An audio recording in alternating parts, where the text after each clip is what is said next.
Howdy, y'all. This is Archeryshack Shop Talk 159, and I've got a special friend here who you've seen in some of our other videos.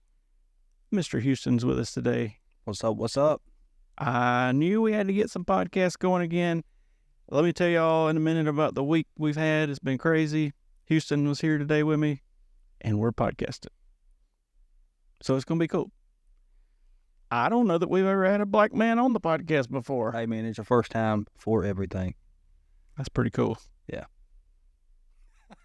I don't know. I don't know if I'm like the perfect example of like the black guy for your podcast.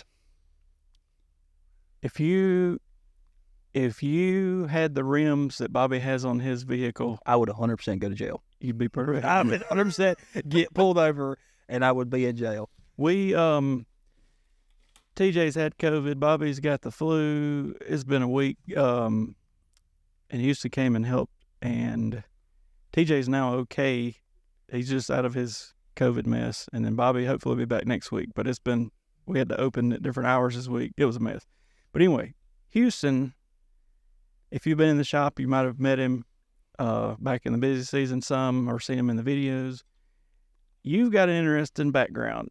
This man was raised by an Amish family and ended up in South Carolina and ended up at the Archeryshack. It's crazy. Yeah. Well, actually, I was born in South Carolina, so I got adopted. My mom and dad were foster parents back in the 80s and 90s. I forget how many kids they had before me and my brothers come around, and then they seen me and they were like, yeah, we got to keep him. Look at that little fella. Yeah. And listen, I'm telling you, when I was younger, I was very cute. I'm not 100% sure what happened. I can see you as like a 16-inch Houston with an Amish hat on, little Houston, little beard. Well, I never wore the hat. Definitely had suspenders. Growing up in the 90s, it's a lot different now, but growing up in the 90s as a black Mennonite kid, that was an interesting time. that was a very interesting time. But no, I honestly wouldn't trade it. Mom and dad taught me a lot about hard work, and you should be making these TikToks, or I guess it's on Facebook. I keep getting targeted by this ex-Amishman that makes these things, and he's got millions of views, but he just talks about like all this random stuff. Yeah, anyway. There's quite a few people out there like that. I'm telling you, if you want to make some money, go to Goodwill, buy you a piece of furniture, clean it up, and slap an Amish label on it, and it'll sell. That's just how it goes, because anything Amish, anything Mennonite, for some reason, seems to excite everybody. But the Archeryshack, archery accessories, and fake Amish furniture. Yes, it could work. You know, my dad is the one who really kind of got me into archery. You're talking about archery. My dad, back in the day in Pennsylvania, he was a recurve hunter and longbow hunter. He's actually got a bow made and signed by Fred Bear. Really? He's got one, I believe, has Howard Hill's signature on it. He's big into the Osage orange, longbows, recurves. He's got a Black Widow longbow or recurve.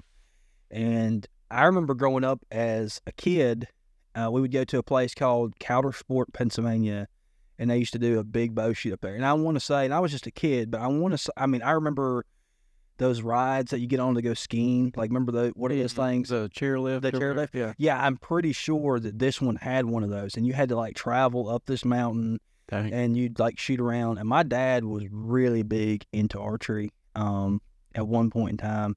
So as far as me kind of ended up down here, my dad, honestly, is probably the one that fueled the fire for archery for me. He was a little disappointed that I got into compounds. He always calls them bows with training wheels. Yep. But yeah, my dad's my hero when it comes to archery, and you guys have been awesome helping me. When you first started coming here, I was trying to put together in my head the whole Amish move to South Carolina thing, but I think I got it down pretty good now. Yeah. But anyway, there's certain people I feel like that I meet, I guess, just in life that just kind of click. You're one of them, and then just, you know how people just like, I don't know, you can just tell they're good people and fun, and I don't know how do you word that? I don't know, but I think the new kids these days say they let off a good vibe. The vibe is right. Good vibe. Yeah. Good vibe. But anyway, glad you have helped us this year. Thanks for having me, man. You ended up buying a house like 10 minutes down the road. True. What else? Anyway, we're going. Y'all should see some 3D content, archery content from us this year because Houston's fired up. I was telling somebody the other day, I said, I like having excited people around because, like, last year, for example, I was just kind of like, I don't care much about shooting. I will shoot, but it's not something top of the list. But when there's people, excited to go shoot or whatever, it kind of gets me pumped up. Yeah, so. That's in the archery world. I feel like that's kind of. I think that's part of the reason why it's so exciting is because there's kind of like this community, this group feeling around archery. Like for me, I love to hunt, and I would hunt whether or not I had my two best friends, Ty and Cole, hunt or not. But like it's something about year round. We're sending each other deer pictures. We're talking about where we want to go hunt. We're talking about when we can plan a trip together, and I think that just fires me up and just gets you excited. So I think as far as archery goes, man. Yeah, I'm glad that I could be that for some people, and you've been that for me and like helped me out a lot with my bow and teaching me, the inner workings of bows. So you fired me up on that side of it too, so appreciate that. It's crazy how all that works. Yeah. And then Jarvis, he was in a video the other week, a regular video, but he is super fired up, ready to shooting every day. He's going to be a good one. That dude right there, I see big things coming for him because, most people, when they buy a bow, at least I feel like, you can tell me if I'm wrong, but when they buy a bow, they're like, man, I already killed my first deer or whatever else. Now, Jarvis, he got his bow, and he's like, man, I need to learn every little thing about this. He's all about the whole process, yeah. He's been shooting for less than 2 months, and he's shooting consistently at 100 yards. Mm-hmm. But I think that's just him. We'll have to get him on here one day. Yeah. Got a pretty awesome story. What's today? So Happy New Year, because y'all probably see this right around first of the year because we're a day or two away. Happy New Year. I cannot believe it's already been like this whole year. Like it seems like it should still be March. Yes. It's crazy. Several new bows have come out since we last have had a podcast. I mean,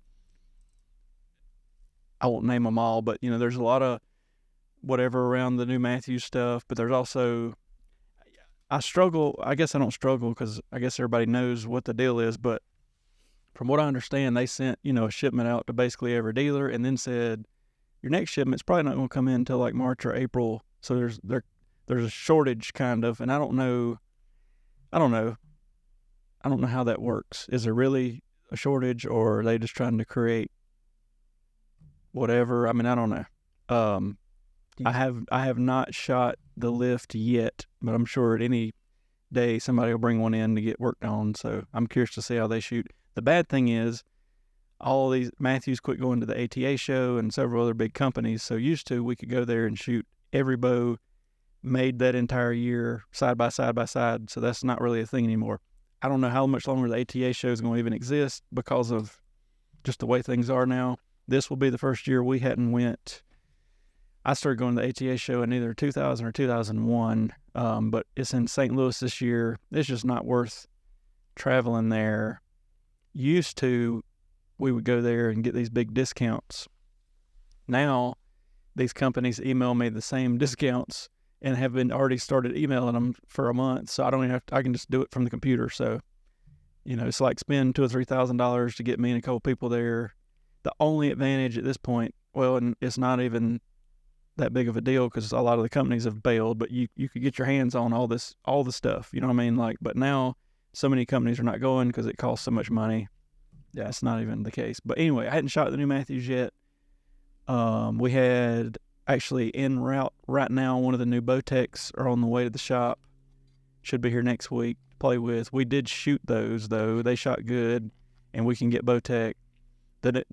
The Bear stuff didn't change a ton. There's a couple of new ones that have came through. What else? PSE is supposedly going to swing by with some bows one day, let us tinker with some stuff. I'm on the fence. I would like to either try a Bowtech or PSE target bow, and I don't know which way to flip or flop, and I don't know if you've kept up with all the Bowtech drama but they got rid of a couple pro shooters, just like you're gone type thing, and a lot.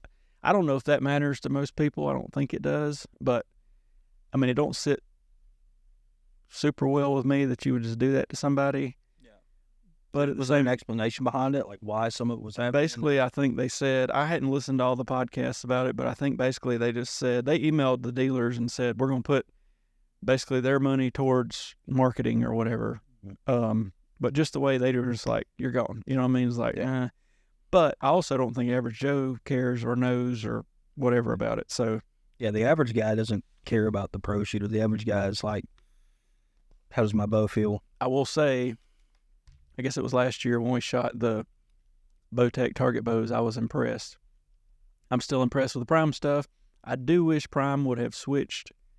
It's basically the exact same bow they had last year. It's just got the new mount on it. I mean, we've had people wanting them, so that's great. But at the same time, it is literally the same axle to axle, the same cam.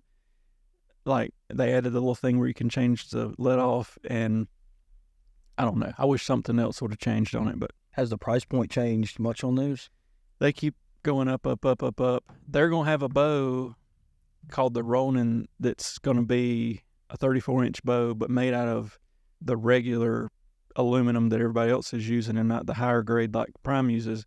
It's going to sell for $850. That's going to be the bow to beat from Prime. But when I called to order them, they said, call us back about March. We don't have any ready. Yeah. And I was like, I don't know. Well, so this is a great opportunity for me to ask this question. So let's say that I'm an average Joe and I don't have a lot of money, but I've been shooting what some people might say a lower end bow, not such a flagship bow.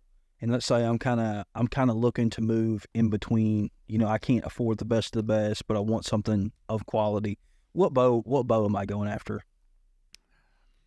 Are you hunting with it, or what are you doing? I'm hunting with it because I feel like most people, at least for me, I don't have a lot of money, but if I'm putting money in something, it's for hunting.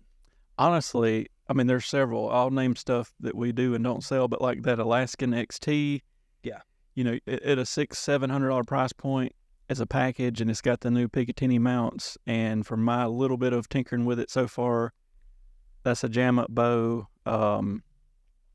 You know, even the Mission stuff that Matthews makes is nice, and sort of that $500-700 price point. Diamond, even there's a Bowtech, and we've not got one in yet, but we will soon. It's called the Amplify. I can't remember the exact numbers, but I want to say it was going to sell for around $7,000. I think it's going to be a good bow for that price point. So there's a bunch of stuff like that. Like that guy came in today with that Legend XR. That's a good one, middle of the road, like a little more than the low end, but not quite a $1,200 bow. All that stuff. But at the same time, not just new bows. You can find 2, 3, 4-year-old high-end bows for the same thing. And that's one thing I struggle with is like average Joe, is he better off? Well, we'll talk about this real quick. Is he better off buying, let's say, an Alaskan, let's just say for $700, brand new, or is he better off buying a 4-year-old Matthews for about the same price?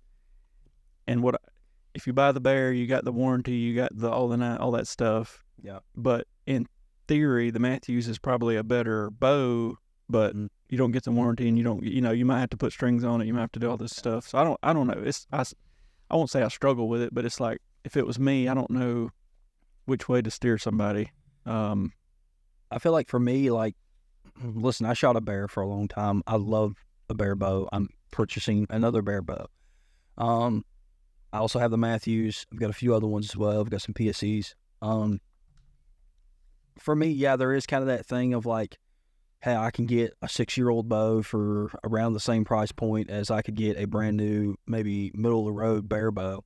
But I think you're right. That warranty kind of plays into it a little bit. I do know that after a certain amount of time, I feel like parts are kind of hard to get for older bows. Yeah.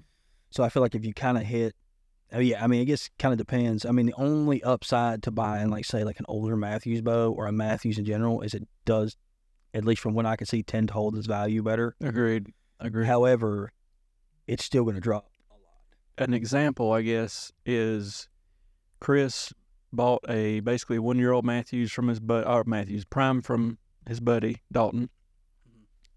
Chris's buddy dry fires the Prime, and it tears up the limbs, the cams, basically everything on it but the risers tore up. So we call Prime. Here's a list of all the stuff we need, and it ends up being like $500 to $600 of stuff. So now here he is. Well, and I guess this is not a good example because even if it was a new bow and it got dry fired, they wouldn't cover it. But just saying, like he's $500 or $600 going to put into this thing to fix it, and it's used. But I guess, like I said, that wasn't a good example because even if somebody dry fired a brand new bow, they gotta, they don't cover that. But just saying, if a limb cracks or whatever, at least like if you bought the new one, it would be covered, and if you didn't, you're probably $200 to $300 in. So, but still, I don't know. It could go either way, and people that come in and have bought a used whatever and want it worked on, that's completely fine. I don't ever want to be that guy that's like, oh, you bought this off the internet, screw you, But no, because the best bow is the bow that you can afford. Like at the end of the day, that's what it comes down to.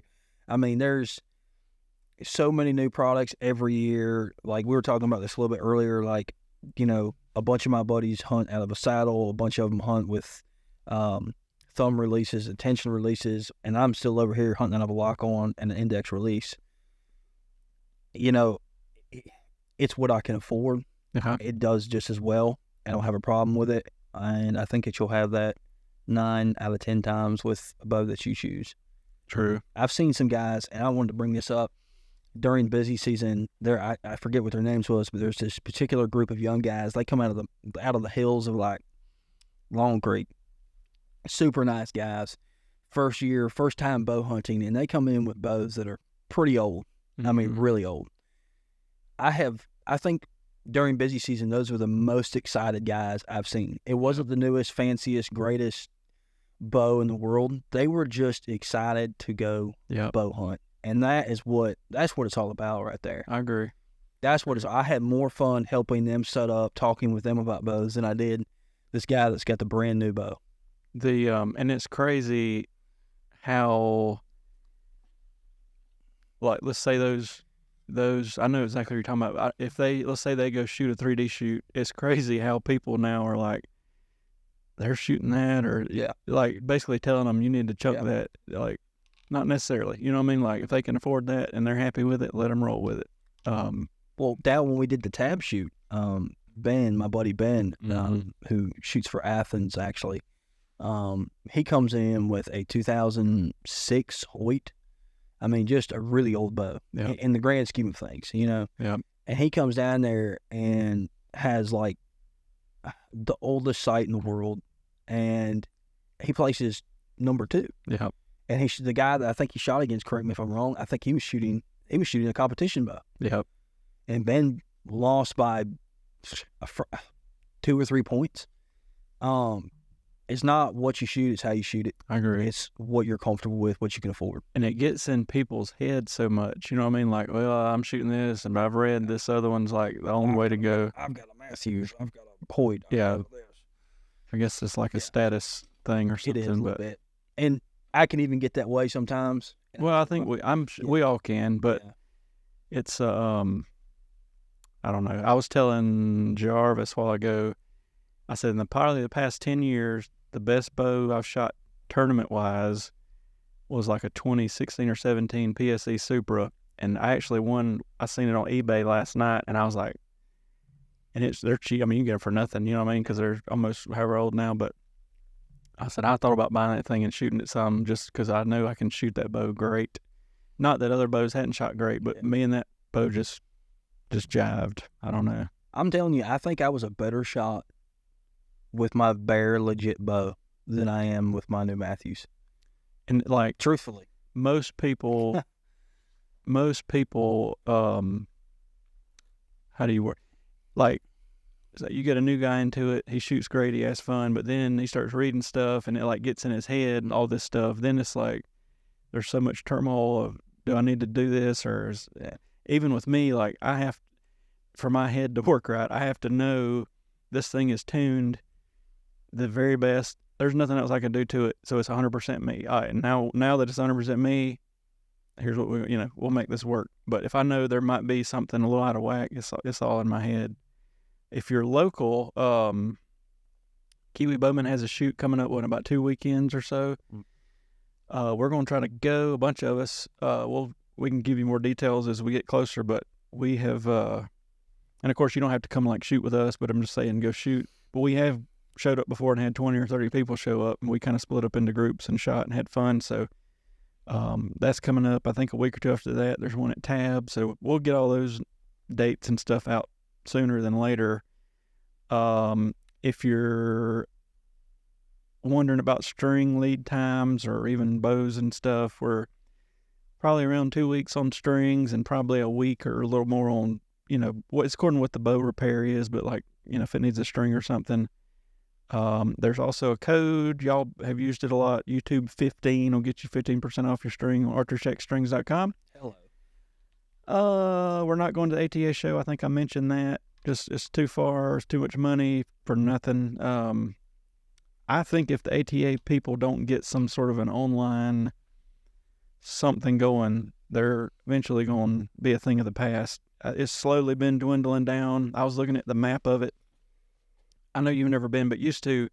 No, I'm super sad. It was so big, and everybody was there, and it just such a big event. And if you go back even further to the 90s and 2000s, like, everybody released their product at the show. So, like, and that was perfect because hunting season's over. The new stuff's coming out now. Everybody releases in, like, October, November. So everybody's seen it. So other than physically handling it. Do you feel like maybe there might be a connection lost there? Because I know for me, like, I can read about something online, but if I come in and I talk to somebody who's knowledgeable about it, I feel, for me at least, I get a better grasp of what this product is. I'm 100% with you because, there's been stuff I've looked at before we got there and I'm like, But then when we hold it and hear, like, this is why we designed it this way and this is how you set it up and whatever, and it's like, okay, I'm in. But I guess if all the companies still were going, there's still hundreds and hundreds and hundreds of archery companies going to be there, but if everybody was going to be there, still would go. And then also you'd get, maybe a 5% better deal as a shop ordering then and there type thing. But now it's just not the case. Yeah, I feel like for me, like, I had a tree stand that I'm not going to name the name, but it was super, like, I guess semi-popular tree stand. It was like, we were going to Ohio for that trip. I remember, if you remember last year, or the year before last, me and like 8 other guys went up there where Mr. Jackson Davis shot, like a 160 or something off public land. Absolutely massive deer. Comes home and shoots a giant as well here. But I was looking for like a mobile setup. And so I was doing a bunch of looking online, trying to find like the tree stand, the lock on that I want. And I found this tree stand. I read a lot of good reviews about it, seen a couple of bad ones, and it was like $500. And I was like, all right, cool. So I bought it. I will say the company, as far as like customer service goes, absolutely fantastic. I get the tree stand, not super pumped about it. I've used it like 4 times. And I feel like if I would have been at ATA or somewhere where I could talk to somebody, felt it, touched it, I wouldn't have essentially wasted $500 on something I would have been happy with. And that's what I feel like. ATA crashing, that's what's gonna. I wish, and there's way more to it than I even have a clue about, but this is just me talking. I've said this for years. I think the ATA, one way they could save this whole thing would be, have the dealer show as it is, like on a Tuesday, Wednesday, Thursday, and then take away all anything that only the dealers are supposed to see or whatever, and then Friday, Saturday, Sunday, open it to the public and charge a fee to get in and whatever. And I guess the main problem with that would be, would they physically sell stuff? Because, like, we don't bring anything back with us other than, if they give us a hat or something. But it's not like we're going there to physically buy anything. It's just ordering stuff for the year. So I don't know how that would work, but to me it just makes sense that everybody's already together. As far as all these companies, just go ahead and open it to the public and let them come check it out too. And I would think it would bring in a whole lot more money in 2 or 3 days with the public being allowed in. Yeah. And I know there's people that are super against that and blah, blah, blah, but they're already there. Matthews said 10 years ago that it cost them $250,000 to get there and get their booth set up. with all the people and all the stuff. And that's one of the reasons they quit going. But maybe they could lower the price for some of the bigger companies and then allow the public to come in and maybe charge a little bit for that. I wonder if that would equal it out a little bit. Maybe. I feel like for me, like if I'm coming in and I'm able to go and I pay $150 for a ticket or whatever, and I see this product, and then I'm like, I call you and I'm like, hey man, my local bow shop, like, hey, I just seen this product. Are y'all going to stock this? Yeah. And you're like, well, I wasn't necessarily thinking about it, but you've had half a dozen to, 3 dozen calls about it. You might be more inclined to purchase that product that you initially weren't thinking about getting, just because of the amount of uptick that you've got. True. Public seeing it. True. That might be a good idea. But overall, I don't know what'll happen with the ATA stuff in the future. It's just so much craziness. But it used to be so big, and now it's just see it. I mean, I hate it because I really enjoy going to them, but to see it slowly shrinking. And like I said, there's still hundreds of vendors that'll be there, but it used to be super nice though when you had every bow company there and you could walk down a long line of different companies shooting lanes, and like I could shoot a Darton and walk 10 feet and shoot a Matthews and walk another 10 feet and shoot a Matthews, and like side by side be like, these 2 or 3 bows caught my eye, you know what I mean? Because like even with the primes, that's what happened. Prime wasn't even on the radar whatever year we picked them up, 2017 I think. We were shooting all these bows and shot the primes, and we're like, this is something. So I don't know, but anyway, 3D shoots coming up. Maybe what we should do maybe in the spring when it teeny bit warms up, we should have like a kind of like what we were talking about a while ago, like a meetup of a thing. We could do it here, put out 10 or 20 targets, and it just be a fun. We could even have food, whatever. But don't advertise it like as a like I won't post it on Facebook. It'd be more of a YouTube buddies thing or whatever. Yeah. You know what I mean? Probably 20 to 50 people. I don't know. We'll think on that. But dude, you're gonna have so many more people than that, and you know it. I don't know. Yeah, but it'd be cool. I love stuff like that because it's just like, I mean, great example is, my lawnmower junked out on me this year, and so I called this lawn company. I just so happened to call Ethan Haney, and Ethan owns Stonebrook Lawn Care. Fantastic, by the way. Me and him get talking, and we're both big bow hunters. We both come up here. I'd never met him up here before, and he's a good buddy. And turns out, we're hunting kind of in a similar area, and it's been nice to have kind of a connection with some of those guys. There's been times where I've needed help getting a deer out or needing help tracking. Yeah. And because of the connections through the bow shop, through meetups like that, I've had a little bit of those connections, and it's been awesome. It's crazy how or to me, it's crazy how people that I know, but then y'all met not here, and then and it was just it's wild how people meet like that and stuff. It's crazy, but we could come up with something like that. That'd be cool. Do some kind of a cooking and shooting and whatever, and then I'll pull the Amish side out of me, and I'll start baking bread. Man, I'll have a cake up in here, dude. Cinnamon rolls, you name it. No, that's all my wife. I ain't doing that. What we need to do, what I'll do is I'll flip it on them. They'll think they're coming to shoot, but then when they get here, I'll be like, we're not shooting. We're actually cleaning this shop up. Hey, because it would take 29 people at this point, about a week. One Saturday, now that it's slowed down a little bit. That's a great video to make. Oh, man. That would be. We could do one of them ASMR things, and then 12 hours later, we got the front room clean. Few moments later. Yeah. But it's crazy. I do have to one day start, I guess places and I want to see you, and I think the YouTube subscribers should do this. I want to see you build a Frankenstein bow.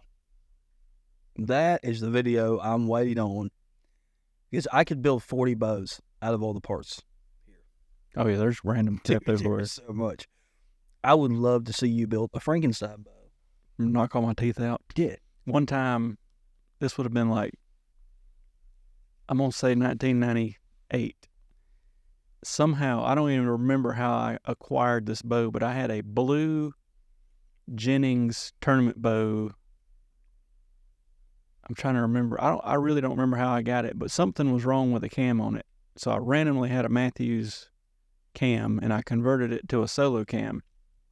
Well, in all my figuring, this is 98, so there wasn't like, you're not going to go on the internet and do any kind of a you're just guessing. So I just guessed it. It made it like 110-pound bow or something crazy. And long story short, and I did shoot it a couple times, hung it up on the thing. I had a shop at my parents' house, a little shop. And I remember I come in one morning and the thing had blowed up like on the shelf. Just parts were everywhere. It was. What would have caused that? I don't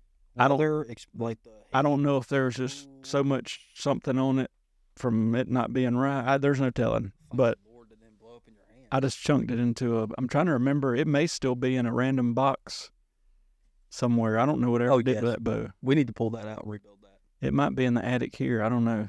Yeah. There's so much junk in that attic from 20 or 30 years. It's crazy. Anyway, a Franken bow could be interesting, and it would probably kill us all. I used to have a guy. I need to actually email him or call him and check on him. His name was Leon.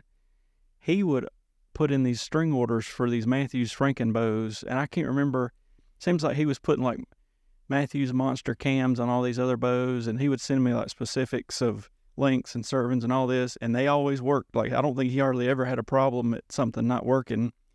And then right around COVID time, I don't know that I've heard from him, so hopefully he didn't get took out. Oh, no. But I probably should check on him. He was in Florida, I think. People would call here asking about doing all this Frankenbow stuff, and I'd be like, get on with this guy. Yeah. But Franken, yeah. A little bit of risk that goes with that, I think, unless you know what you're doing. Well, it's just a lot of, not as much now, but to a certain degree, just a lot of, you try it, and then you got to fool with string lengths and make sure limbs are not getting too much deflection and all this stuff. Yeah. I was trying to think of any crazy stories from recently. I don't think nobody shot a wall in here or anything like that I can think of in the last couple of weeks. No. But I got to be careful because I made a video 2-ish months ago and was,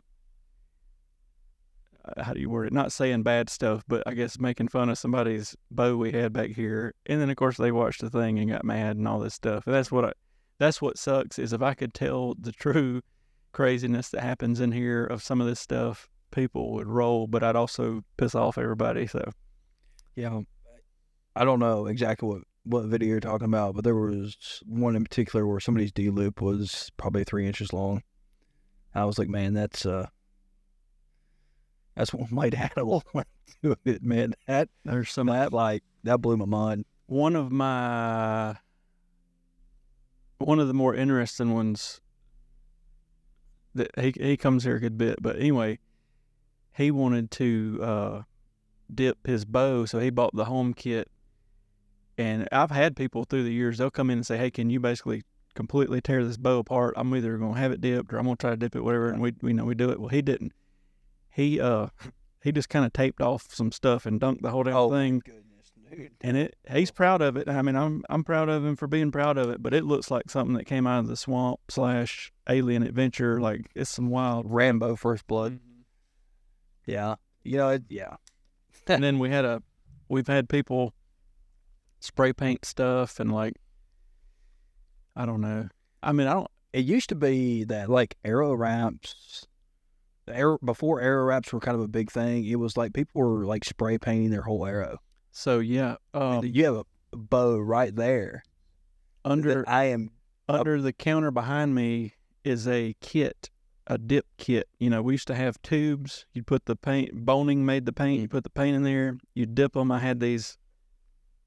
I don't know if you can see it. Anyway, I had these racks, and you would clip the arrow on it, and it would hang there till it dried, and then over there somewhere on that workbench, I've got an arrow spinner, you know, and basically what I would do is make this little paper template of like lines of where I wanted the colors so I could basically match them up. And, I mean, they were like some of the most beautiful arrows you've ever seen, but a huge pain in the butt. And also you had to try to get them all matched. I even had a little air gun, like you could fade colors in and out, but that is extremely time consuming. Yes. There is a lot that goes in. Like, you know, I do some skull mounting and stuff throughout the year from time to time. Keep talking. I'll be right back. Okay. And I know the amount of work that goes into some of that stuff. If people would realize how much work goes into arrow wraps or doing custom bows, custom arrows, all of that stuff, they would be like, yeah, I'm willing to pay whatever it takes, because it takes a long time. I used to love doing this stuff. What is that? So this is I dipped it, crested it, then I spliced the feather. So like basically in a single clamp, I would put, this is a red feather. I'd mark it, and I'd take a white feather and mark it and put them together and then glue them down as one, basically. I used to do them, and I would do like 2 solid colors for people and then have like one with a splice in it for like the cock feather. But the bad thing is, like, if you do whatever and tear that paint up, you're screwed, basically. You're going to have to completely redo it. But stuff like that I used to do all the time.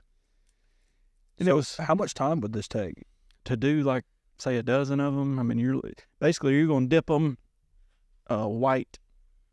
They're going to hang probably overnight and dry. Sometimes you got to dip them twice.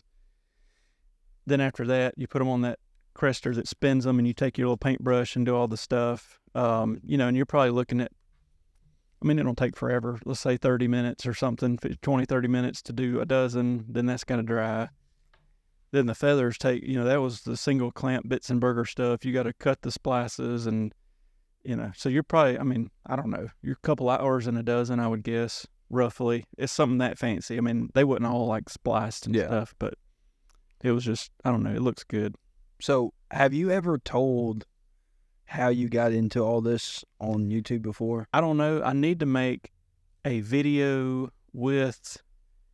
I need to find a bunch of old pictures and all kinds of stuff, but I've probably mentioned some of it. I was talking to a while ago with somebody, but I don't know what clicked with archery and me when I was like 11, 12 years old, but a guy that worked for my dad bought a bow at the pawn shop, brought it to work one day, was like, y'all need to get bows, but he had my dad shoot it.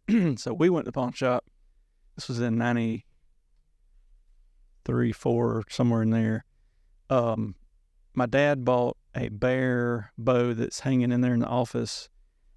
He was hooked. Let me think. That would have been springtime. Fall, he goes and buys a Matthews down in McCormick at the time from Bob Hughes, who was one of the 2 people that really got me started. I ended up with, from Dwight, who's the other guy that got me started up in Pendleton, I got a Browning Micro Midas, the first one, bought it from him. Then he was at the time selling Darton. He's still selling Darton. Yeah, and Mountaineer. So my second bow is hanging right up there that I ever had. Okay. And that's a funny story of how it ended up back here. But then I wanted a Matthews because my dad had just got a Matthews. And I remember he went and spent like, I want to say $1,400 or $1,600 on like the bow, the case, the whole 9 yards. That much, even back then? Even then, yep. I just remember it being a substantial amount, and everybody's like, whoa. Him and his buddy, Bo Kelly, he's dead now, but they both went and bought bows the same day. Bob at the time it was a convenience store with a campground behind it for like hunters, and he had a I don't even know how to just the tiniest. He had a counter, and he'd keep a handful of Matthews bows there, but he had all the stuff. But anyway, Matthews in 97 came out with the Mini Max cam. So, ta-da, I got one that can fit me. I still got my Feather Max that's hanging in there in the office. Got it, set it up. That was 97. But anyway, around the same time, just for whatever reason, archery was clicking. So I got a bow press, that green one right there, and just started taking my bows, and I'd went and bought a couple bows randomly at the pawn shop and all this, and I would literally just spend the whole summer or afternoon or whatever taking these bows apart, figuring out what did what, putting them together. For whatever reason, let me think about this for a minute. I think at Dwight's, I think I'm telling this right, he had a string jig and basically said, this is a string jig. I don't really know how to make a string, but I use it when I need to put a servant on. And all that was like, oh, this is cool. I was probably about 12, 13 at this point. So we kind of took some measurements and built me a string jig, which is now in the attic in there. So there was no internet, YouTube, any of that back then. So I literally would take old strings, cut the servant off, and figure out how they were basically made. And I mean, this is not like something that happened like it would now. Like, let's watch a video and figure this out. This was like a year plus long process of like, I didn't do something right. I think this is how they're doing it, whatever. Well, then had to be 98, 99. I think it was Dan Renner, who was a pro shooter and a good friend of mine. Dan's still around, but he's got some age on him and don't shoot anymore. But he said he had just started shooting for darting as a pro. He said, the man at these shoots, the people are telling me they're taking their strings off their bows, hooking a come along to it, putting 200 or 300 pounds on it, and when it stops losing poundage, they twist it back up and put it on their bow, and it's like the greatest thing ever. And I'm like, that makes sense, getting the stretch out. So I make this little pulley system for my jig. I was making sure that was recorded.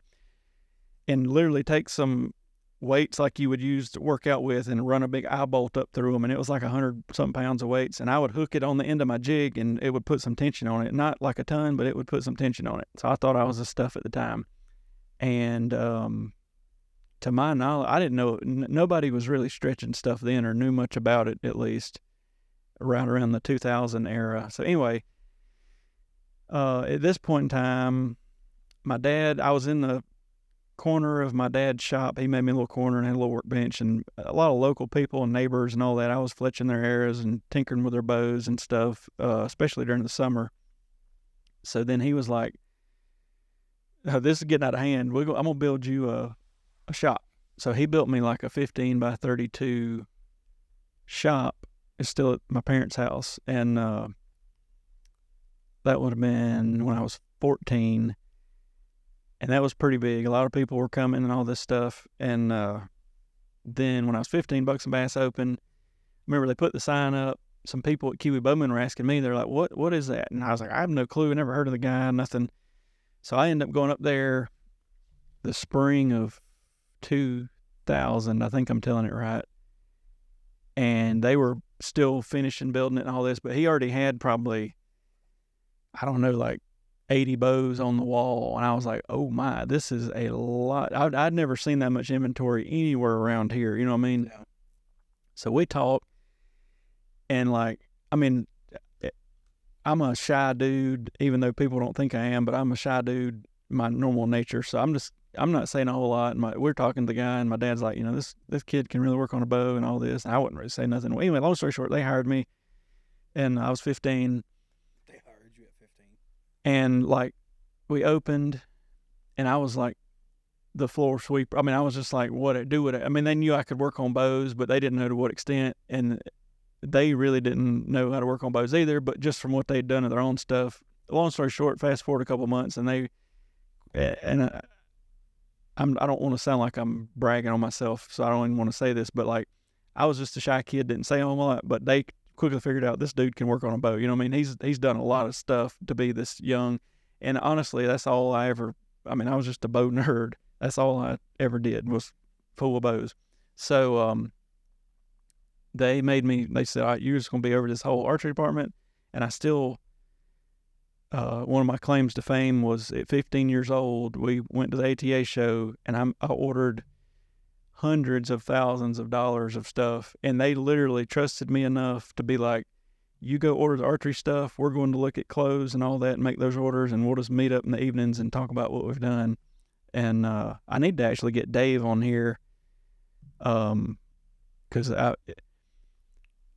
it goes both ways. Like, looking back, it's like, damn, I was just 15 and all that, but literally that is all I did was bow stuff. I mean, like, every waking hour I was working on a bow, or I would do stuff just to see what it would do to arrow flight or that sort of thing. Like, so you're the original ranch fairy. I don't know. And then even to this day, like, I never cared. I like shooting bows, but it never crossed my radar that I should shoot a lot and try to become some pro shooter. I care more about like tuning them and like if I put a half twist in this side of the bus cable, this is going to happen. Or if I do that, like all that sort of tinkery stuff. And I think it came from Bob down there in McCormick. I don't know how to word this, but I guess the best way to put it was he had a lot of little secretive stuff he was doing at the time because speed was like king back then. Like anything you could do to get more speed. Yeah. And he slowly over time showed me a lot of that stuff. I mean, I'd go down there and he'd literally be like, get your ass behind the counter and help me. And, at 13, 14, 15, whatever. And Dwight and Pendleton also was like huge in getting me into all this stuff. I'd love to either travel to them or have them come here or whatever and talk to them. But awesome. Anyway, I didn't mean to get on a 20-minute thing, but that's kind of how it all started. And then Bucks and Bass ran its course. 2008 it closed. I was just kind of burnt out. So that's when I did all the surgical tech stuff for a while. But it was funny because, I mean, let's see, I graduated from surgical tech school. I was doing it in the background while I was at Bucks and Bass because I knew Bucks and Bass was kind of going downhill. And then when I graduated, Bucks and Bass closed, and Archery Talk and all that had just got going, and I was already on there like saying, hey, if you're local, I still had the shop at my parents' house, and I was like, whatever. Well, it kind of, I won't say exploded, but I got all of a sudden a lot of business. And then in my head, I was like, I maybe shouldn't even do this hospital stuff. I should just stick with the bow stuff. But like literally the next week, the hospital called me and offered me a job, and I was like, you didn't went to school for this? Just go do it. So I went and did it. And then me and Dawn got married, and then we were living in a duplex, and it wasn't but like a year after I was taking a break. I was started doing strings and selling them online because that was right when like online stuff really started going, and arrows and all this stuff. And our whole we had a 1-car garage, and it had the door and all on it. And in that whole garage, I had basically a little mini bow shop. I wasn't having like local people come there, but people were shipping in stuff, and I was selling all these strings and stuff. So I told her, I was like, we were already looking for a house. I said, but we've got to find one with a shop or somewhere I can put a shop because this is already going wild again. So we found this place, and there was a big car lift in here and all this stuff. It was just metal when we bought it. But anyway, so I did the surgical tech stuff for whatever it was, 10 years, and ended up teaching it and all this stuff. That's a whole nother story, but ended up back doing this stuff. So it's always been, I've always done it to some degree. It was such a change though from like the big solo cam days of 2000 up to 2006 or 7, and then all of a sudden this hybrid cam speedier stuff come along, and that's kind of about the time I was starting to take a little break. And then when basically it went from you being able to use an old school Apple press to you had to get the last chance press between like 06, 7-ish to 09, and then when I got back in it, I'm like, okay, things have changed very quick in like a year or two. But anyway, it's always been. I remember my dad, we've talked a little bit about this because my dad doesn't hunt anymore. He doesn't even shoot anymore. But, I was talking to him about some stuff as far as speed goes and impact and what matters and what doesn't. And he was telling me, he was like, when I was shooting recurve and stuff, he said, back then it had nothing to do with speed. It was all punch and power. And he said, I remember when it started moving towards speed, and he says about the time I got out. But he was saying, he's like, it's crazy to me that all of the stuff that I grew up knowing was kind of discounted, and now it's popular again. Yep. Because my dad, if you'll go look in his little hunting closet down there, little room, he's got broadheads. The single blade, or what do you call those? The fixed blade. Fixed blade, yeah. Just, ranch fairy type stuff, and like resharpening stuff, and that's just how they did it. And it's interesting. I heard one time that the world, nothing new is under the sun. It's like the world just spins. Yep. And it's, I don't know, I just think it's funny. 30 years ago, this is the way it was, and then it stopped at speed, and now Now it's all about punch and power. I guess what I miss the most is not really having the time. I mean, used to I'd be like, all right, what happens if I build a string and take 2 strands out of it? And then I would do that. I gain 3 feet per second. Or what happens if I do this? I don't have as much time to fool that sort of thing. And I kind of enjoy that part of it. But it's just so crazy. The minute things you can change on a bow, but it greatly affects X, Y, the arrow flight or the this or that or whatever. But yeah. And then, anyway, I guess the fine line with any archery shop or even somebody is just to not get burnt out. Because last year, like I said, I was just kind of like, I don't care if I shoot or not. But now that y'all are excited and around me and all that, it's like, okay, I'm ready to shoot. That's what we're here for. Boy, Jeremy, let's go. But it's something else. Hey, man, it's like I tell people all the time. We've had some guys come in, somebody's pulling in. Oh. Is the door still open or do we lock it? I'm not even 100% sure. 3:30. We'll find out in a second. I think the door's still open, truth be told. It'll be all right. Let's see if they march in here.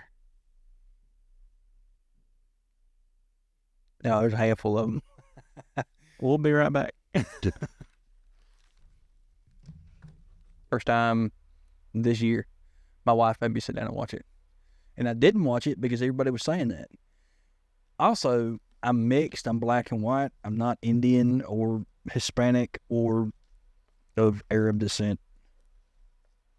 Maybe we could play you off as like an Arab and you be like, very good. Hey, listen, let me tell you, if the CIA is ever looking for a chameleon to fit in one of those many countries, I am the guy. I'm going to eat this here Gatorade protein bar while we check because I'm about to starve to death. And I was going to be like, I don't know what we're talking about. Arrows. Talking about. Well, I have a question for you, and this is something I think I've asked you once before. What do you think? Like, let's say, kind of like that guy out here, he's looking at getting a new bow. He doesn't want to put a whole lot of money into everything. What do you think is important to kind of spend the money on, and what you can kind of cheap out on a little bit? Let Jeremy finish eating his bar. Pretty good. Yeah, I know my wife bought a bunch of them things. We was riding down to Alabama, and I'm here to tell you that's a mouthful right there, buddy. Mm-hmm. That's a mouthful. I would say, like, if it was me, I would be okay keeping a whisker biscuit, but upgrading the sight first. Mm-hmm. And I know another guy that has like a lower end bow, but this joker's tricked out. He's got like literally his arrow rest that he has on that bow now costs more than the entire bow. Oh, I think I know who you're talking about. How do you, like, if his thinking is, I'm going to upgrade everything and then eventually swap it to a new bow, that's probably good. But, like, when he's been in here, other people have seen it and been like, whoa. Yeah. But I'd probably go sight first. Because, like, for example, like, if you buy a Bear legit package, everything on it's decent. Mm-hmm. But, like, the sight's got a lot of plastic parts and whatever. And a lot of people are going to want to go to, like, a single pin or whatever. So, yeah. You could either upgrade a little bit, or you could just go all out and go ahead and get like a Spot Hog or a Montana Black Gold or a blah, blah, blah. All right, so then you got that for whenever you upgrade the bow. And then, I mean, I was telling the guy a while ago, I don't have a problem with a whisker biscuit at all. The only thing I'll say is, it is sort of grabbing the arrow. So if you're new and kind of flinching around, it's probably going to just a little bit show up more than if you had like maybe a drop away or something. But at the same time, it is not a bad risk, especially to hunt with. I mean, no, yeah. I would still be using a whisker biscuit if my bow didn't actually come with a drop away. Well, now that I got a drop away, I don't know if I'll ever go back to a whisker biscuit, at least not on that bow. But as far as, I loved mine. I love my whisker biscuit. I never had any issues. I'll never forget when they came out. So they were invented in Greenville, Carolina Archery Products. They came out, I'd have to think and look, but I want to say 02-ish maybe, or somewhere in there. I can't remember. I trash talked him. I was like, who in the world? Because at the time, this is a long time ago, but at the time, of course, there were no really drop-aways, basically. Everybody was shooting a prong rest like on that boy's bow that just left, and you would tune arrow flight a lot of times with how much spring tension was on that prong. Mm-hmm. So in my head, I'm like, this thing has got no spring tension. It's static. There's no way. When I remember we ordered a few, or maybe a dozen or whatever at Bucks and Bass, got it in, put it on the bow, trash talk on this thing, bullet hole. And I was like, oh, started backing up, bullet hole, bullet hole, bullet hole. So I was like, and so many times with archery stuff, I've told this to TJ and said it on here before, but I'm quick to say that's junk. Even with the limb-driven stuff, junk. That's junk. Whatever works great. You know what I mean? So, Carolina Archery Products, somewhere, I don't remember what year it would have been, but they sold out to Trophy Ridge, and God knows that the money they got from that deal, and then Trophy Ridge or whatever has made them since. But I love them. I will say that I feel like they tried to like modernize it a little bit with the VMAX. Here's my opinion on that. And like I said, this is my opinion. I don't like it because I actually tried one. There's too much play in between. Because I guess it'd be one set of brushes up and two down. So your arrow is kind of in between those three. However, it bounces around in there too much for me. I don't like it. And if you were to still be like, you swing around that tree stand and really knock the crap out of that arrow, it can still go down out of them bristles. Yeah. Well, I have seen probably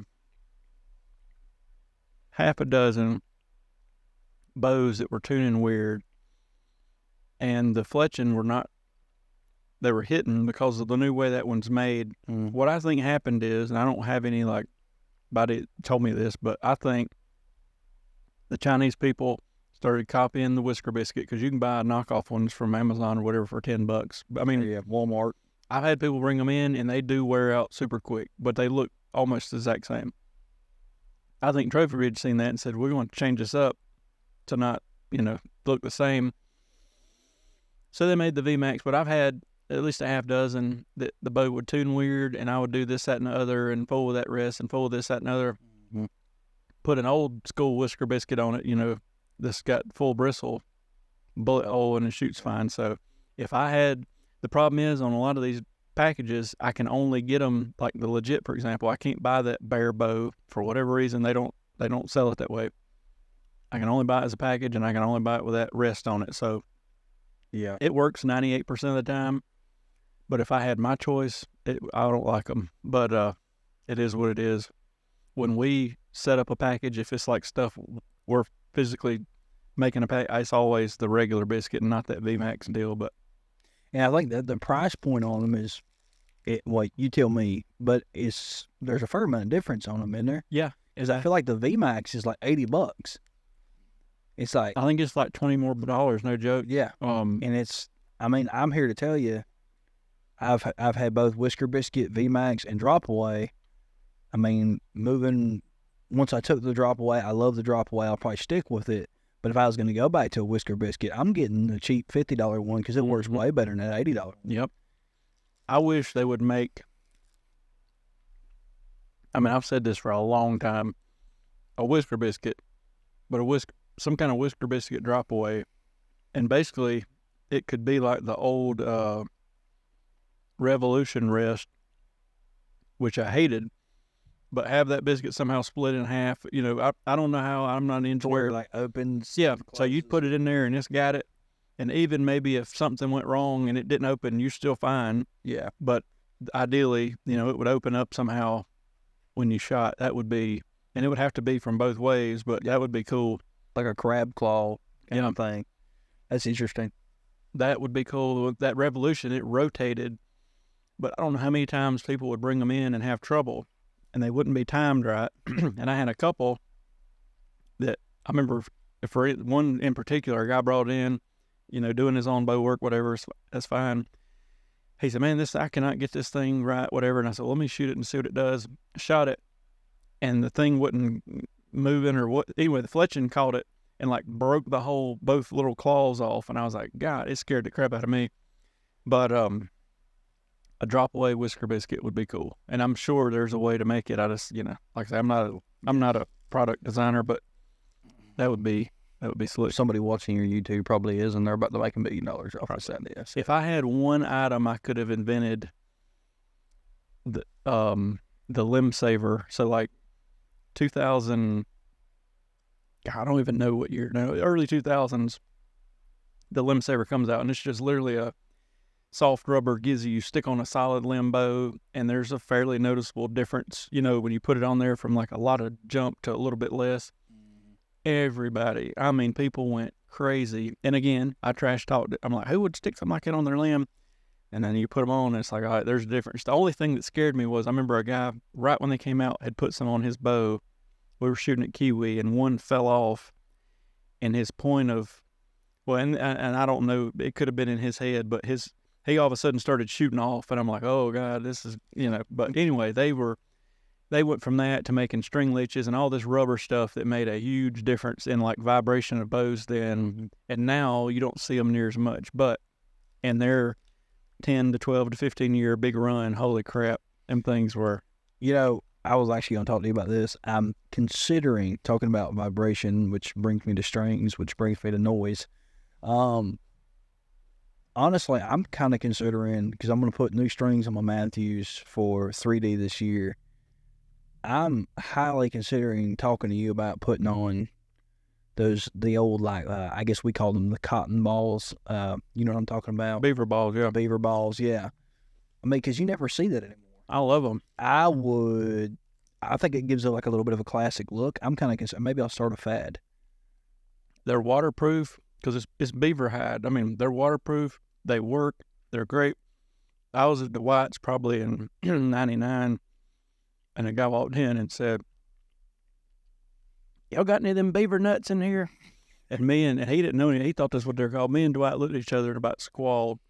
But I used to put them things on my bow, and I got some out there, matter of fact, on the shelf. But I used to put them on everything. I loved them. But yeah, they're good stuff. I feel like the monkey tails kind of took their place a little bit, didn't they? They did. Like the monkey tails and the different companies, but a lot of those, they work great, but they slowly fall apart or whatever. I seen somebody the other day had a really nice Matthews bow, and for me, like, I'm not like Bobby. I mean, Bobby can look at a bow, and he can design that thing and picture it in his head, and it comes out and it looks. I mean, it's pimping. I mean, it looks nice. Me, I look at my bow and I'm like, kind of like, crap, you're kind of limited because I got that. What's the color pattern on that? It's like the woodsman green or ambush green. Ambush green. There you go, ambush green. So I'm gonna go with the high flow yellow. But I was trying to figure out, like, I gotta find like some kind of accent color, kind of on that string, and so that's why I was thinking maybe doing some of the beaver. You could probably, I don't know, I had to look at. You might can do flow yellow with like a OD green serving around the cams. Yeah. And then, because I want it to pop, but I don't want it to be like super bright, super flashy. But I seen a really nice bow the other day. They had like neon blue monkey tails, and it was quite good looking, very good looking. Oh, I think this is that guy's bow I tuned a while ago. Somebody just texted the.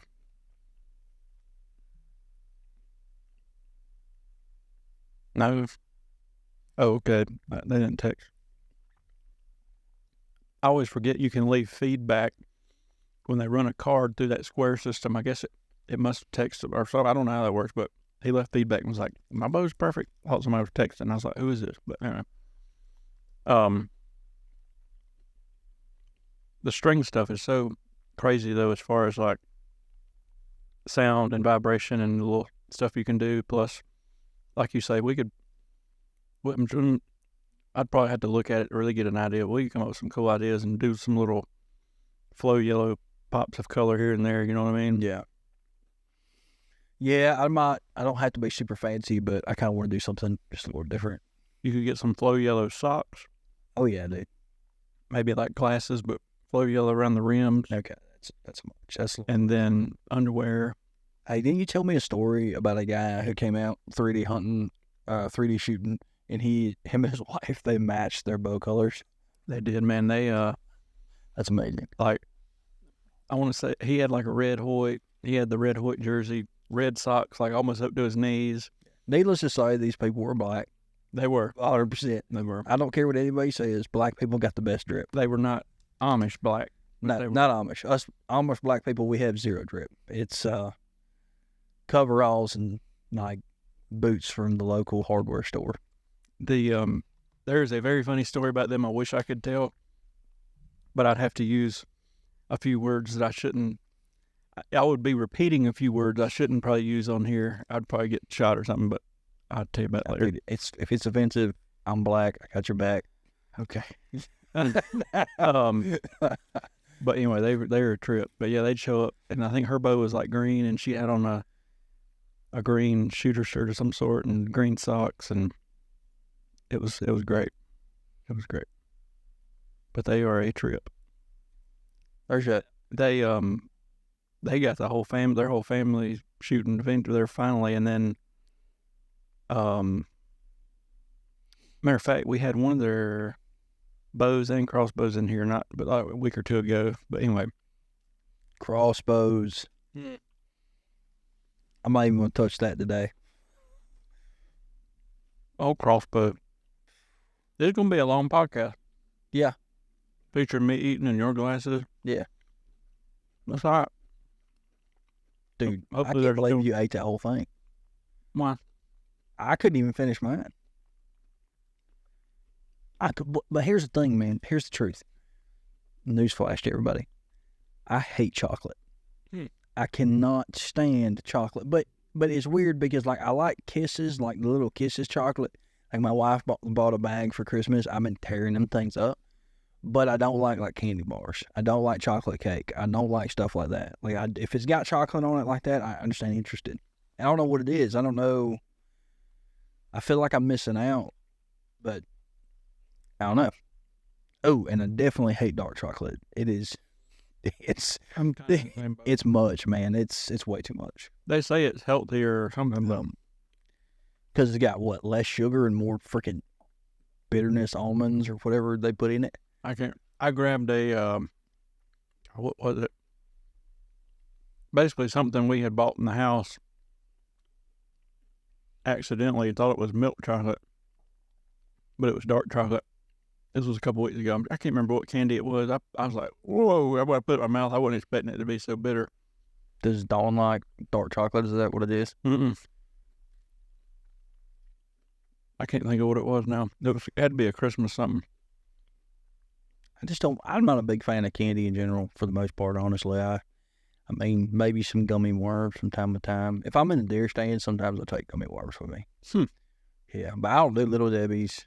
I don't do that. Sometimes I'll take like carrots with me. I used to. Yeah, but it's a little it's a little noisy up there sometimes.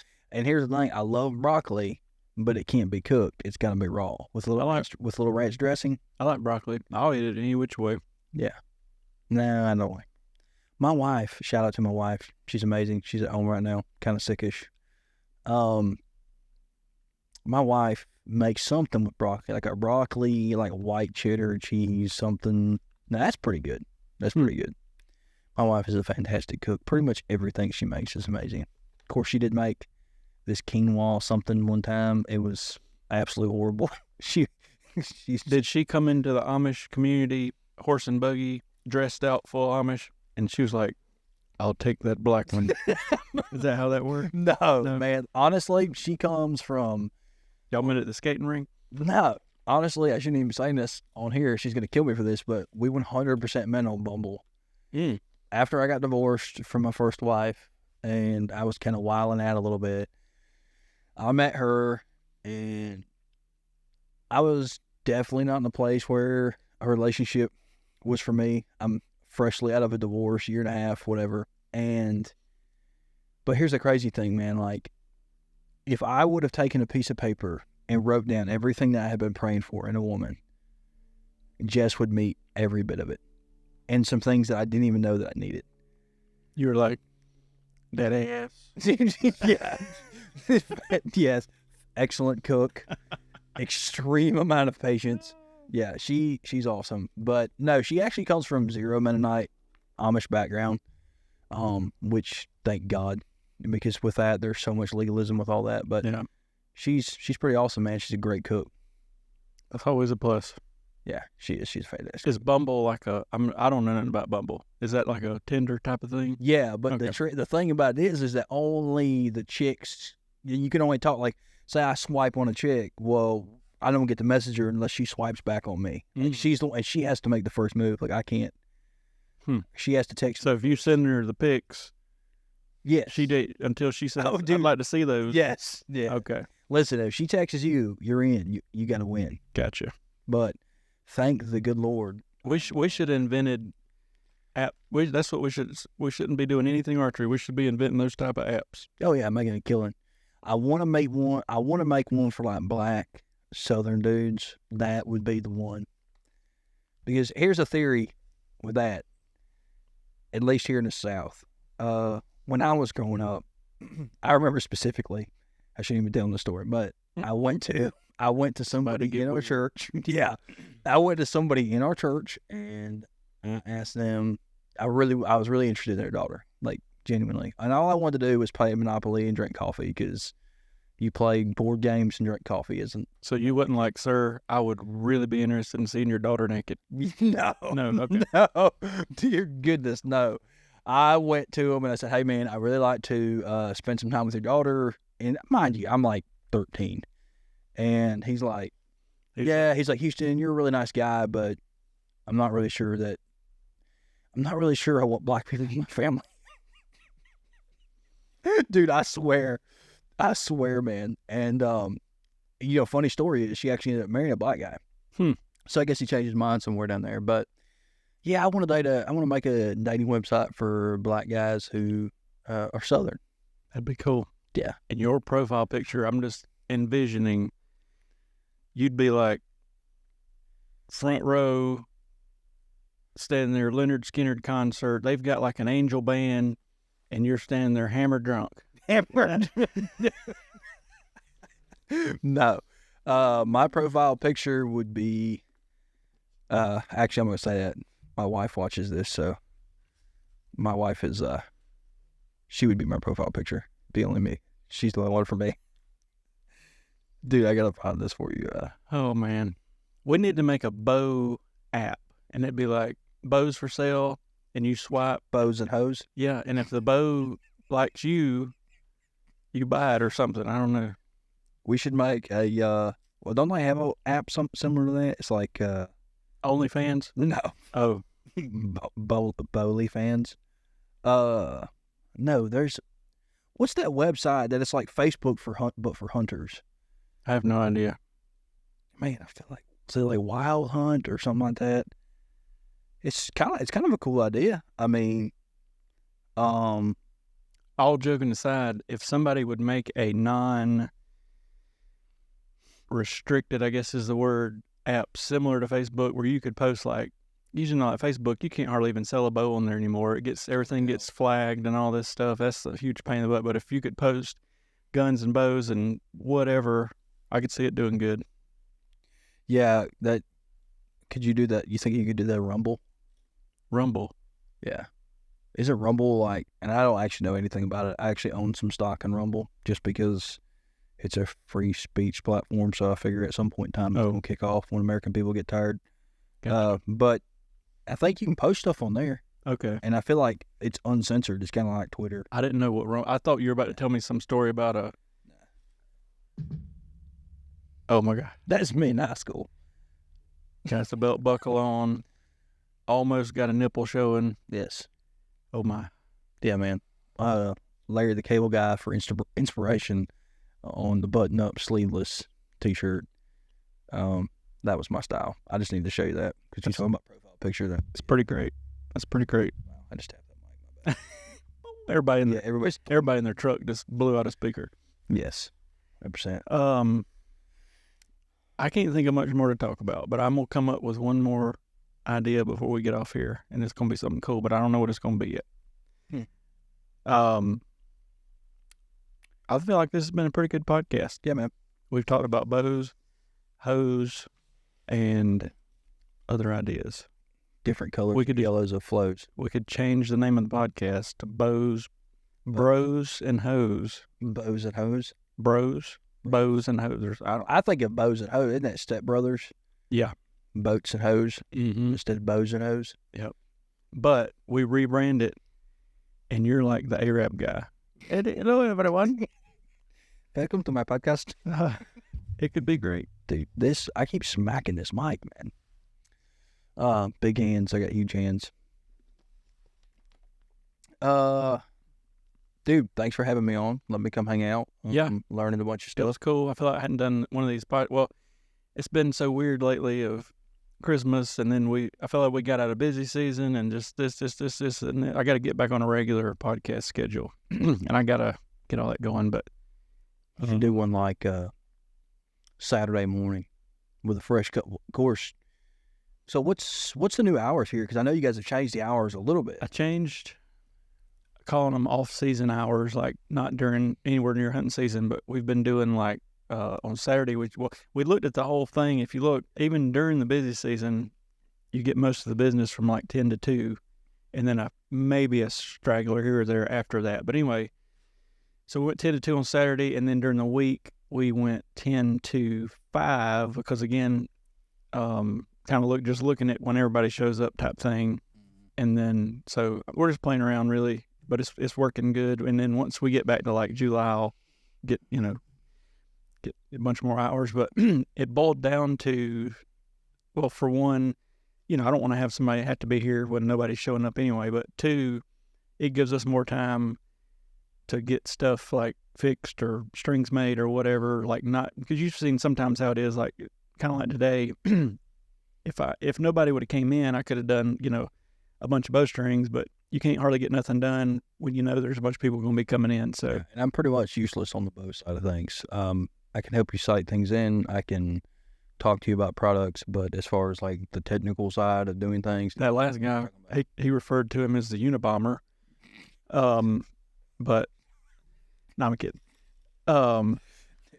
This is what I have to deal with. That when people say systemic racism in America, I don't believe it until I come out. I would not be more prouder if you came in. Listen, I don't want to have an absence from you, but what if we don't have enough time? But what if like in 3 months you were like, all right, I'm ready to start my 3D shooting career, and we showed up at Kiwi Bowman. I know what you're about to say. You had a full afro. A full afro. I thought you were about to say show up in a full freaking Arab setup. That'd be cool too. Dude, I don't think, listen, I show up the tab like that. Do you know that Partain, he grows an afro? Partain? Oh, you know what? I did know that. Well, I didn't know that he did it, but I knew that his kids could because his whole family has the afro type hair. Partain, if you're watching this, I'm here to tell you that there is some brother in your family. They are white as snow, but there is brother in their family somewhere down the road. I promise you that. I have never seen white people that can grow hair like black people. He can do it. Yeah, he can. Dude, you know how many people like my mother-in-law asked me if the pictures of Harley that you guys took, if that was his real beard. And then say, bless her heart, my mother-in-law's mother, she asked me like 30 times. Sometimes she forgets things. But she was over for Christmas, and she was like, "Those pictures were so good. Was that his real beard?" And I don't know what it was, but is she an Arab? No. Oh no, no. She's from low state, South Carolina, like Bamberg, Orangeburg area, and she's got like the Cajun dog. I love that. Those two that came in today had it a little bit. They would say bow, but I've got a buddy from down there. And when me and him get together, or even if he calls me on the phone, I will accidentally talk like that for like 3 days to work. And Dawn will be like, quit talking like that. And I'll be like, I can't stop it. That's how it is when I talk to people from the Amish world, like my cousins and stuff, because they all kind of have an accent where it's really like, oh, really? You don't say now. Yeah. So every time I talk to them, you want to milk a cow. Dude, I so bad. I get it. I start talking that way. My wife hates it. I hate it. But no, Say's amazing. Quick story. Last Christmas before last, my wife's. Is somebody here again? I don't know. Maybe not. No. My mother-in-law has this little dog called Effie. It's nothing bigger than a rat with a lot of hair. And that dog likes to get anything and everything, but she'll like follow you around looking for food. And dude, I honestly, genuinely forgot this was a word, but Say, just bless her heart, as old as she is, she was like, "Oh, he's looking for a morsel." Dude, I forgot morsel was a word. Oh, good. Dude, we have laughed about that ever since. So every time my wife is like, "Are you hungry?" She's just like, "Are you looking to have a morsel?" Oh, good. Yes, ma'am, please.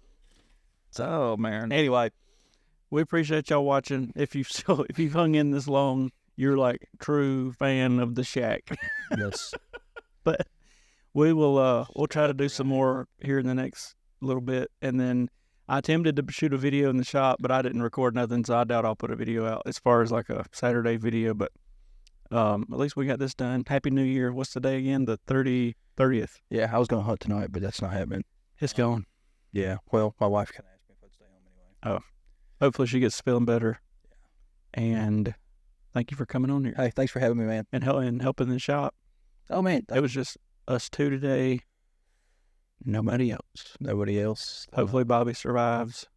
Yeah, I know. Y'all pray for Bobby. He's, tell you what, that gonorrhea. I mean, that flu. See, I didn't say it. See y'all later.